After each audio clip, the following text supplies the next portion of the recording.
من شاعر اسرائیل ساکنی دهه کفترگذر جماعت دهات خوبان نوحه نورانها همه را گفتنی هستم که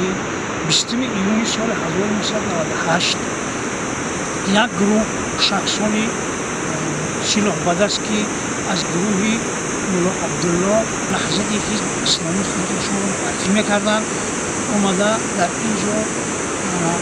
همین گروه خارجی که برای صلح آمده بودن به مملکت ما اونها را وحشیانه به قتل رسوندن و بعدی به قتل رسوندن آنها را گرفته در داخل افغانشون فرمودن و خود افغانشون را گرفته در همین جر کردن چون که ماشین به دریا برود و آنها را یگان کس نفهمد که این کار کرده. لیکن وقتی که به جر ماشین میرود در بین جر درهای ماشین گشوده جسد آنها میغلطند و خود ماشین هم در راه محبوس میشه و دریا نرسیده. در این حال مقصد از طرف حکومت جمهوری و از طرف مقصد کودهای بین المللی اومده